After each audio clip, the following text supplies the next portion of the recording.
Hey, listen, one of the greatest parts about this radio program and television program, in fact, you can be listening to us in Dallas, Texas, as you're driving down the road, you'll be watching to us in New York City on your couch, is that we get emails from listeners and viewers every day asking us about if we'll interview a certain celebrity or an author or a CEO of a public company. Sure. And we got an email from a listener or a viewer, I think it was a TV viewer out of Miami, asking about a guy by the name of Sam Rubin.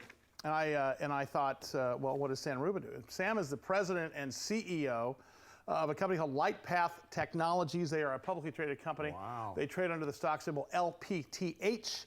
You can go to lightpath.com. But we got one of our producers, our executive producer, Greg Todoroff, to reach out to these guys. And guess what? We got the CEO of a public company on the air. There he is. Sam, great to have you along, sir. How are you? LightPath. Great, thanks for having me. And just to be clear, I'm not in the celebrity category, right? I'm under the CEO part. No, You wait till after this show, mister. Yeah, they'll be clearing the streets for you. You're going viral. I'm counting on it. Hey, Sam, talk to us about, so obviously, when people found out you were coming on the air with us, we got an awful lot of email. Talk to us about LightPath. What do you guys do over there? Yeah, so LightPath has invented many years ago a technology for mass production of glass lens for use in technical applications. And over the years, over the time, as optics and different that has found many applications to be used, the market for this has grown quite a bit. And today we're a world leader in providing such lenses that go into many, many applications and many places, all the way from telecom equipment, through cameras, through thermal imaging, contactless temperature measurement, for example.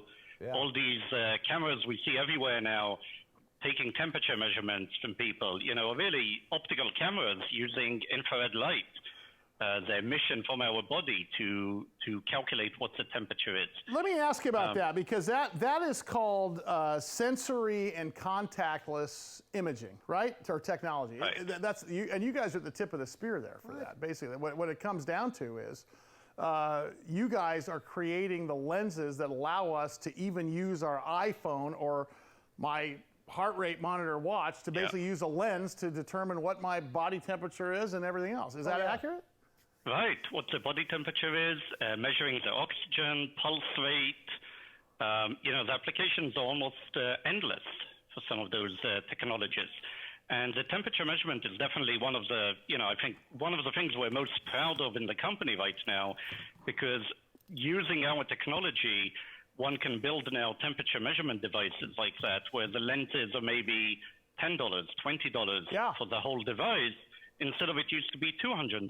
So, if COVID would have happened 10 years ago, I'm not quite sure how temperature would be measured and how all of this would play out. So, Sam, talk about that, because obviously that's front and center. COVID is, we're living in a COVID environment. Unfortunately. And you happen to be in the business. I mean, look, as grotesque as it sounds, this is an opportunity for a company like yours. But look, it's also necessary. It's necessary for healthcare professionals. It's necessary for the rest of us to kind of figure out where we're at. How has it been for you guys operating in COVID as a company, first of all? Have you guys survived? How's the workforce been? And then second of all, what's been the adaptability with you guys based on what you're doing and obviously the new frontiers you guys are creating? Yeah, definitely. I mean, like every company, our first and highest concern was for our employees and making sure that they're as healthy and safe as possible. So we took every precautions we can, just like every company, right? Sure. In terms of distancing, working from home, separation between shifts, and so on. And that has worked perfectly well for us. And touch wood, everyone is safe and healthy.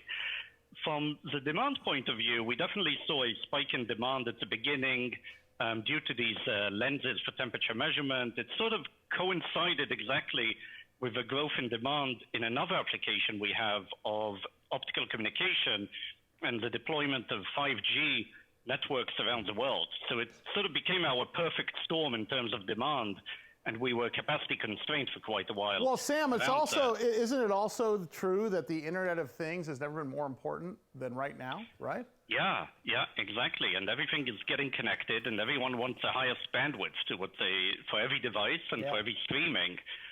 So, that really put a big strain on companies like Verizon and such that you heard about at the beginning. Yeah. In terms of switching to work from home, wanting to watch Netflix, maybe while you're working, hopefully not. And all the bandwidth that was needed from that. Right, exactly. Yeah, I'm feeding my dog right now and just started a load of books. That's perfect. What would be wrong if he would be replying to you? I have a question just as a Johnny Lunchbucket guy that looks at companies. You guys are basically a manufacturing facility. You're obviously innovators. You're obviously, end to end from inception to fruition, bringing it to market. But manufacturing in the middle of COVID had to have been challenging. Can you talk a little bit about that? Because it makes me start thinking about car manufacturers and thermometer manufacturers. Bicycle. And everything. Talk about that part of it. Yeah. And first of all, I have to say, our staff has stepped up from the very beginning to deliver as much as we can on everything we can, especially once we understood the role our lenses play in all the contactless temperature measurement devices. So we switched to working 3 shifts in every location we could. Our operation in China came back to work in the middle of that whole storm in China where the country was still shut down. We were asked to come back to work earlier.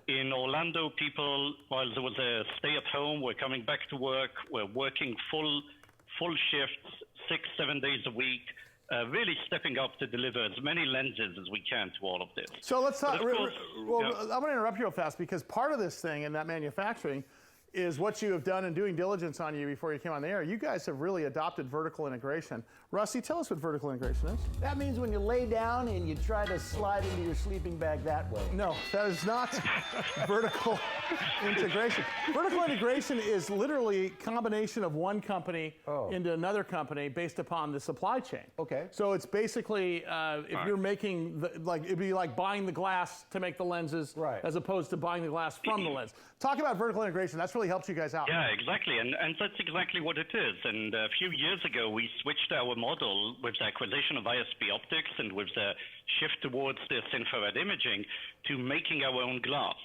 And that has really turned out to be extremely powerful now, because as demand was spiking, we could very quickly scale up production of glass. And, one day be making 10 kilos of glass a day, the next day be making 100 kilos a day. So there were flexibility and our ability to scale to adjust to customer needs and demands is considerably different, given that we're doing everything from taking the powder, making the glass, all the way to the end where we have a final lens assembly that the customer just takes and plugs onto his camera. Yeah, well, it's amazing. I hope you'll come back with us. His name is Sam Rubin. Sam is the president and CEO of a company called LightPath Technologies. LPTH is their stock symbol, and of course their website, lightpath.com. Yeah. Sam, it's just interesting talking to somebody in manufacturing. We've never had anybody in manufacturing all the years we've been doing this program, sure thing. And it would be great having you back. Thank you so much for joining us here. Boy, that's really interesting stuff. It is. You ever tried to make glass? I tried. You've tried to make glass. Yeah. How'd that work out for you? A company called Kicking Glass. Kicking glass, right? I know you've made broken glass in that thing. All right. From manufacturing to biopharma. We're going to talk to our friends. How's your heart? Have you had your heart? Let's say the physical. My heart's an island, Bob. All right. We're going to figure it out here. Coming up, more Big Biz Show. BigBizShow.com. Also in the program later today, former Republican Congressman John Laboutier joins us. Hey, wait, do I look sick or something? What do you mean, how's my heart? Well, we're talking to a cardiovascular guy in a minute. I was just checking. I was going to get checked based upon that shoulder issue you had and the fact that you're a little near my peppered. heart. You're near my heart. Hey, what movie did you see last weekend? The Social Dilemma. Big Biz Show.